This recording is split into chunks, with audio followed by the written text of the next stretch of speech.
Hello po at maligayang pagbabalik. Narito po ang compilation videos na mula sa Injustice Stories playlist na sana po ay magustuhan po ninyo. Maraming salamat po.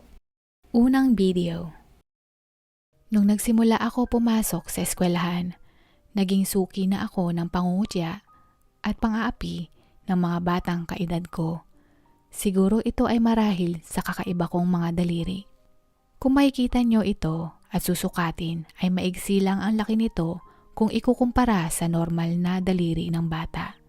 Medyo matataba din ito at nakakadiri tingnan. Kahawig nito ang mga daliri ng butiki, mataba, maliit at medyo bilugan. Tahimik din ako at laging nasa sulok ng silid-aralan namin. Marahil ayun ang mga dahilan kung bakit ako inaasar ng mga kaklase ko. At may isang bata akong hinding-hindi malilimutan. Siya ang pinakamalaki sa klase namin at siya din ang nangunguna sa pangungutya at pang-aasar sa akin. Bukod doon, madalas din niya akong pagbuhatan ng kamay at utus-utusan. Kinukuha din niya noon ang pambili ko ng baon o dala kong baon. Sinubukan ko siyang isumbong sa guro namin at pinarusahan naman nila ang batang lalaking iyon. Subalit, mas lalong lumala ang panunukso niya. Doon ko napagtanto na kailangan ko na lang manahimik para hindi na mas lumala ang pang-aabuso na ginagawa niya sa akin. Minsan ay tinanong ako ng mga magulang ko kung bakit malungkot ako at bakit ayaw ko nang pumasok sa eskwelahan.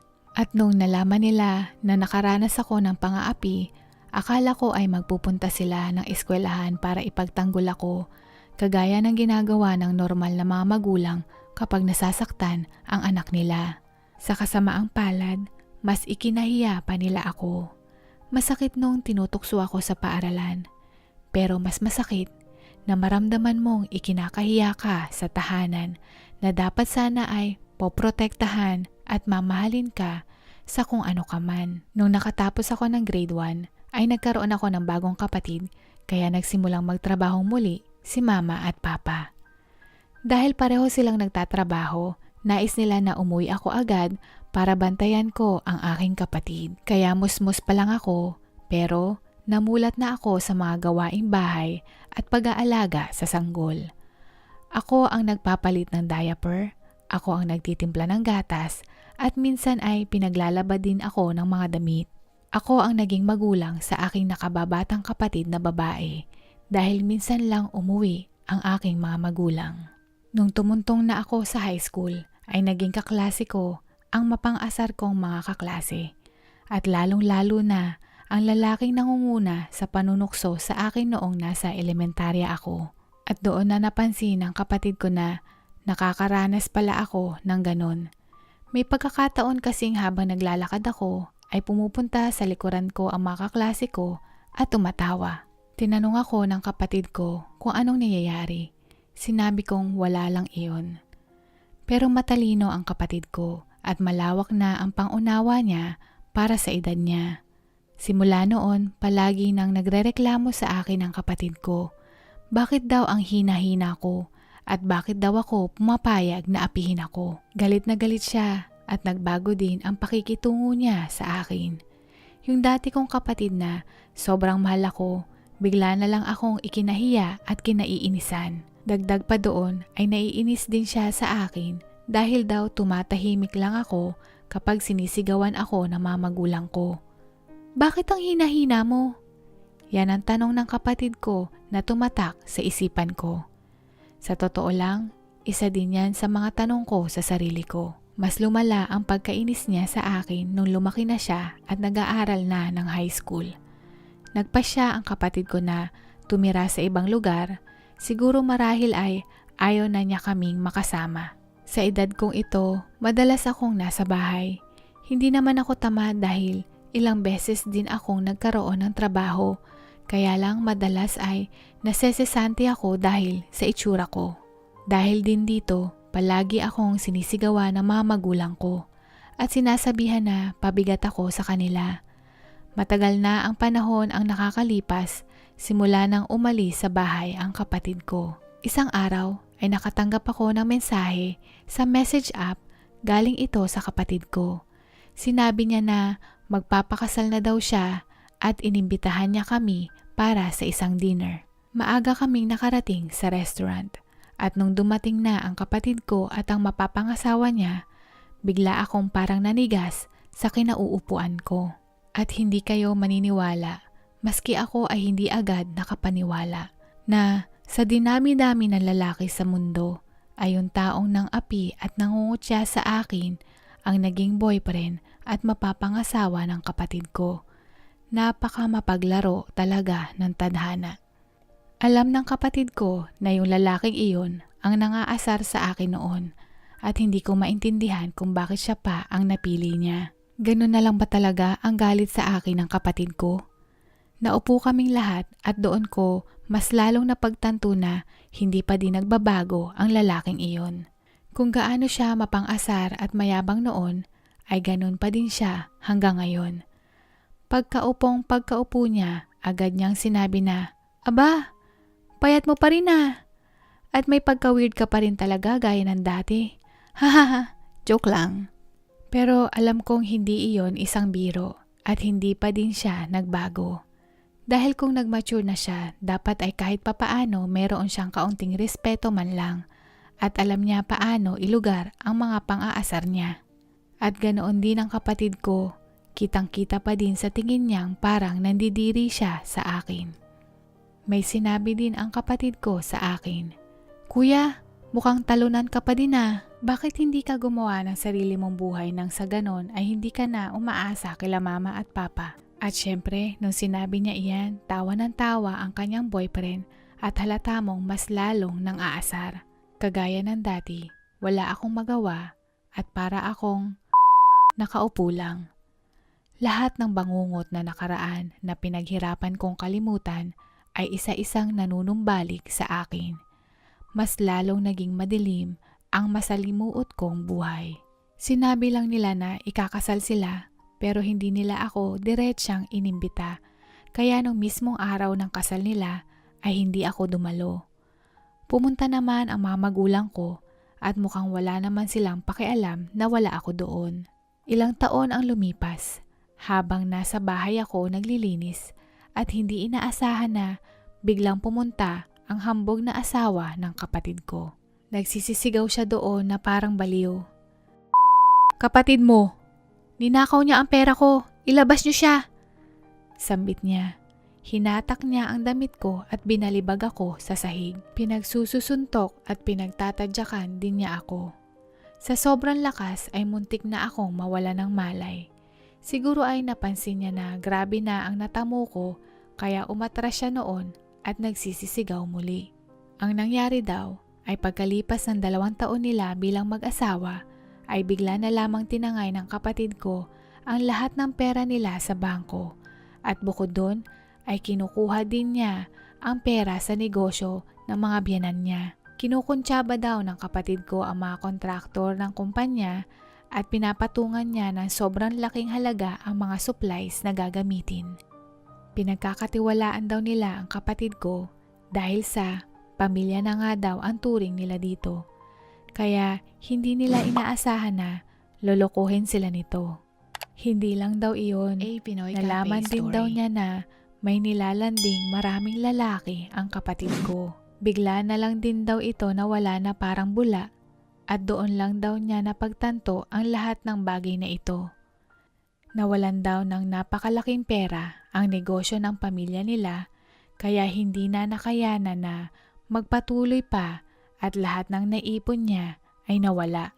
Sinubukan daw niyang humingi ng tulong sa trabador at mga kaibigan nila dahil nga sa nawala ang kapatid ko. At ang sabi ng pulis ay baka daw tumakbo na ito at nagpakalayo-layo kasama ang isa sa mga kabit niya. Parang lahat ng taong nakapaligid sa kanya ay may alam tungkol sa mga kabit ng asawa niya. At siya ay walang kamalay-malay. Bukod dito, gustong-gusto na daw ng pamilya ng lalaki na magkaroon sila ng anak. Kaya lang hindi daw sila makabuo-buo. Nung sinubukan niyang halongkatin ang mga gamit nila, doon niya daw nakita na may tinatagong mga anti-pregnancy pills ang kapatid ko. At ilang taon silang niloloko nito Dahil nagpapanggap ito na gusto din daw nitong magkaanak. Isa pa, may katandaan na daw ang kanyang mga magulang at hirap na ito kumilos.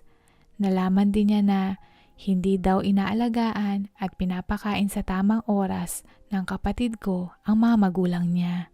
Pinagbantaan din daw nito ang mga magulang niya na kapag nagsumbong sa kanya ay pagsisisihan nila dahil gagawa siya ng paraan para makaganti. Takot na takot daw sila sa sinabi ng kapatid ko.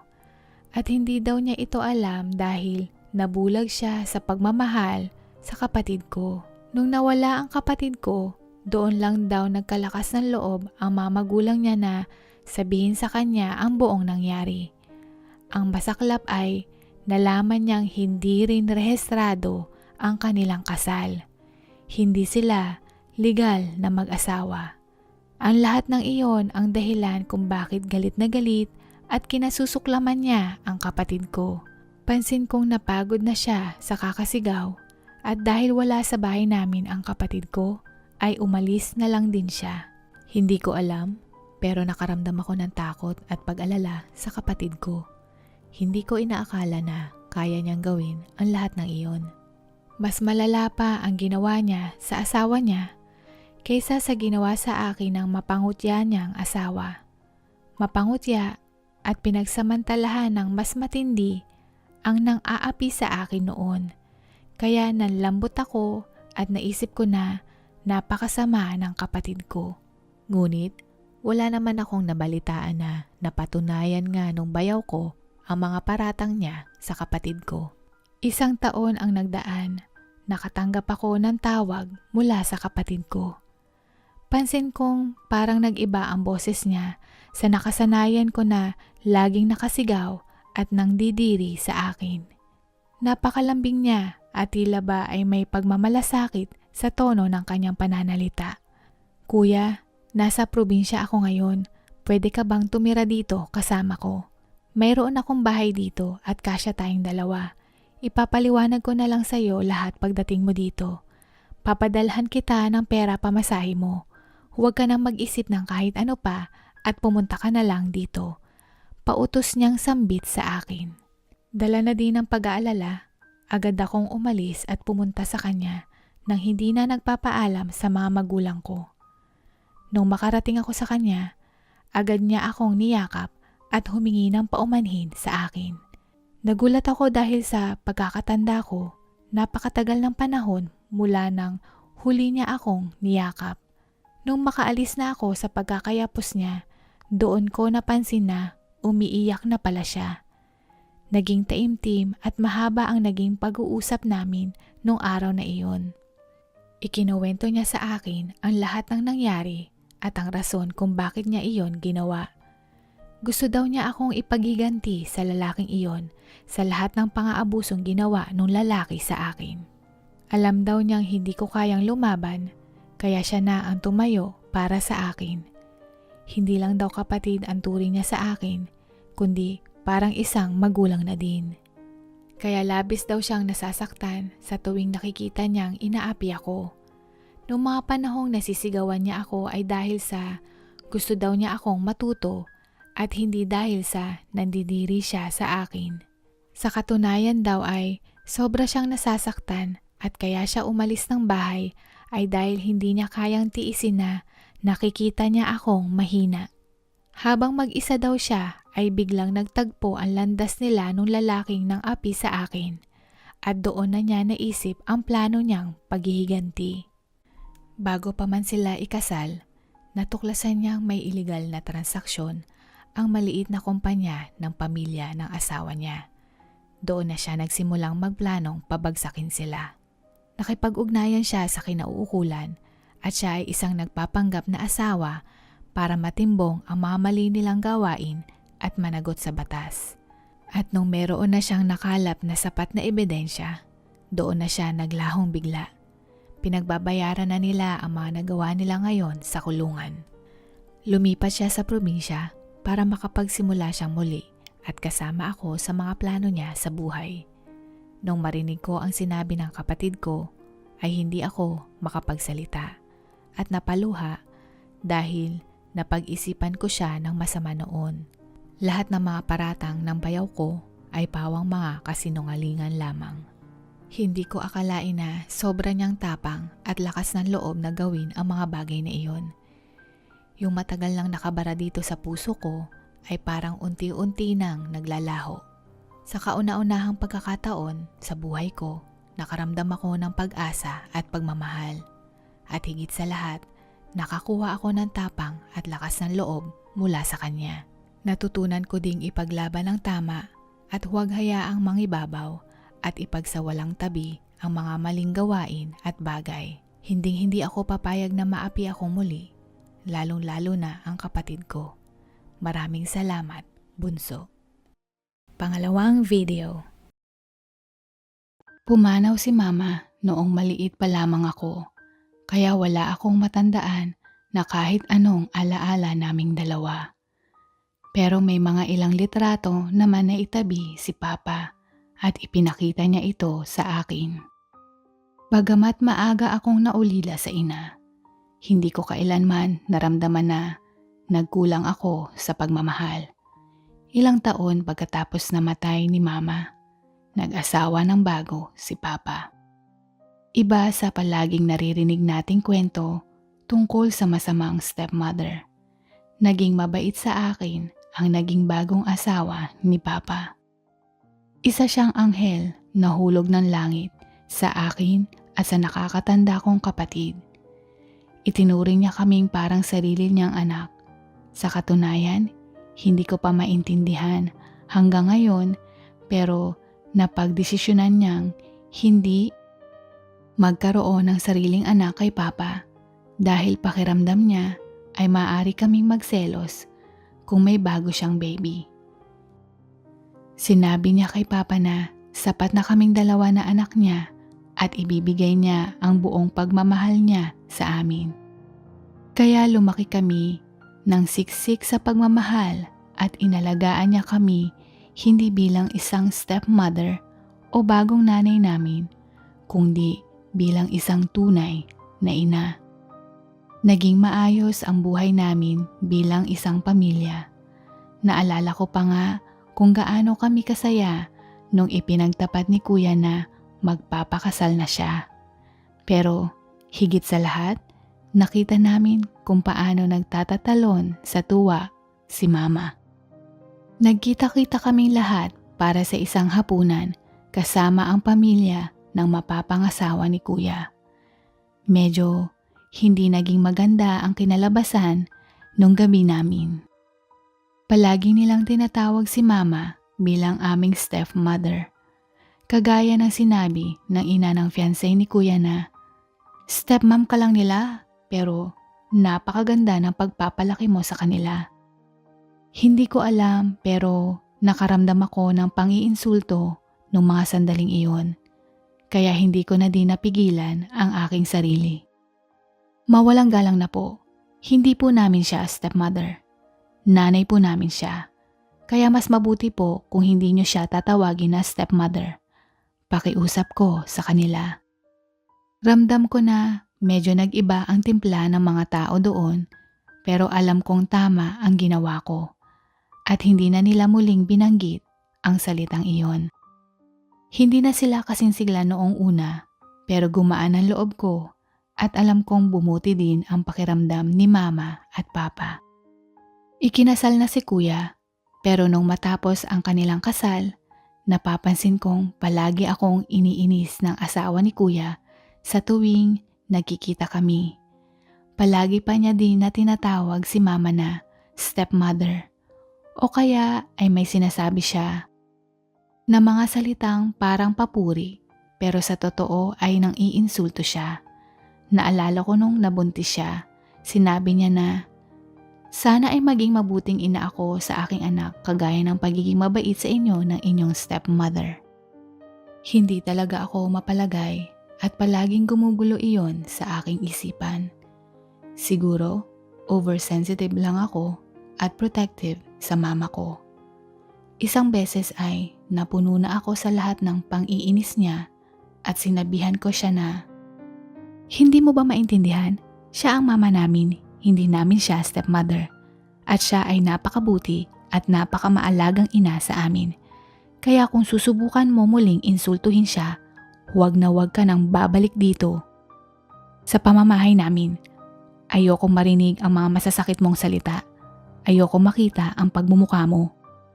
Sumabog din siya sa galit at nakapagsalita ng hindi maganda. Kinagabihan ay nakatanggap kami ng maraming tawag mula sa mga magulang niya. Sinabi nila na hindi sinasadya ng anak nila na mainsulto o masaktan kami at ako daw ang naging masama sa kanilang anak. Nagpintig din siyempre ang tenga ni mama sa narinig niya at ipinagtanggol niya ako. Sumagot siya na dapat daw ay turuan nila ang kanilang anak ng mabuting asal. Nauwi ang lahat sa isang pagtatalo at simula noon ay lumayo na ang loob namin sa kanila at ganun din sila. Isang taon na ang lumipas matapos ang pangyayari at sa loob ng mga panahong iyon ay hindi namin sila nakausap o nakita man lang. Tuwing nagkikita naman kami nila kuya ay palagi siyang humihingi ng tawad kay mama. Madalas mukhang lugmok sa kalungkutan ang mukha niya at para siyang nagkasala sa kanyang itsura. Palagi naman din sinasabi ni mama kay kuya na okay lang ang lahat at ang mahalaga ay masaya si kuya kasama ang kanyang asawa. Hindi ko mawari bagamat napakabait ni kuya pero sa tuwing nakikita ko siya ay naalala ko ang kanyang asawa. Isang araw ay nakatanggap kami ng isang tawag kay kuya at sinabi niya na may malubhang sakit daw ang kanyang asawa. Mayroon daw itong hindi matukoy na sakit at tinaningan na ito ng doktor. Gusto daw ng asawa ni kuya na humingi ng paumanhin sa amin at kay mama sa kung ano mang nagawa niya sa amin noon. Hindi naman kami manhid para hindi makaramdam ng pag-aalala sa kanya. Napagdesisyonan namin ni mama na bisitahin ito sa ospital. At nung dumating na kami sa kanyang kwarto, doon na nagsimulang bumaha ang mga luha. Humahagulgol siyang humihingi ng tawad sa amin. Niyakap siya ni mama at sinabing matagal na siyang napatawad at kinalimutan na ang anumang galit na mayroon kami. Inamin niya na kaya medyo naging bastos siya noon ay dahil naiinggit siya na punong-puno kami ng pagmamahal mula kay mama, samantalang siya ay hindi nakaranas ng ganong klaseng pag-aaruga at pagmamahal mula sa tunay niyang ina. Nagseselos daw siya kaya nagawa niya iyon pero kahit papaano daw ay gumaan ang kanyang loob. Bukod pa doon, sobrang lungkot daw niya at masama ang kanyang loob sa sarili niya dahil sa may malubha siyang sakit at anumang oras ay pwedeng mawalan ng ina ang anak niyang 1 taong gulang pa lamang. Pakiramdam niya ay kinakarma siya dahil sa mga nagawa niyang hindi maganda sa amin. Sinubukan namin siyang patahanin at sinabi namin na wala siyang dapat ipag-alala dahil gagaling siya. Pero kung hindi man niya makayanan, nandito kami lahat para alagaan siya. Ipinangako namin na palagi naming ipaparamdam na mahal namin ang kanyang anak at gagawin namin ang lahat para lumaki itong mabuting bata. Hindi pa din siya tumigil sa pag-iyak at buong puso siyang nagpapasalamat sa amin. Hinawakan niya ang kamay ni mama at ayaw niya itong bitawan. 1 linggo ang lumipas, sumailalim siya sa isang operasyon at siya ay milagrong nakaligtas. Kahit napakaliit ng tsansa na magtagumpay ang operasyon na iyon ay naging maayos ang lahat. Nanumbalik ang kanyang lakas. Matapos ang lahat ng iyon, naging mas malusog siya, mas malakas, mas naging mabait at higit sa lahat, mas masaya kumpara noon. Hindi kayo maniniwala sa tuwing nagpupunta siya sa bahay namin. Palagi siyang naghahanap ng pwesto o bagay na pwedeng linisin. Naguhugas siya ng pinggan at tumutulong sa gawaing bahay. Tanda din niya ang mga kaarawan naming lahat at walang palya siya sa pagbibigay ng regalo. Madalas din niya kaming niyayayang magbakasyon. Para siyang ibang tao, napakalaki ng kanyang pagbabago. Siguro, napaka makapangyarihan talaga ang pagmamahal ng isang ina. Kaya nitong palambutin ang isang pusong napakatigas. Habang buhay kong ipagsisigawan sa buong mundo kung gaano ko ipinagmamalaki si mama at maging ang yumao kong ina. Para sa yumao kong ina, salamat dahil kahit wala ka na, alam ko pong hanggang ngayon ay binabantayan mo kami. At kay mama, salamat dahil buong puso mo kaming tinanggap na parang tunay mong mga anak at kahit kailanman ay hindi mo kami pinabayaan. Nagpapasalamat din ako sa may kapal para sa pamilyang ipinagkaloob niya sa akin at sa aming pamilya. Dito na po nagtatapos at sana po ay nagustuhan po ninyo ang mga kwentong ito. Hanggang sa muli, paalam at God bless po!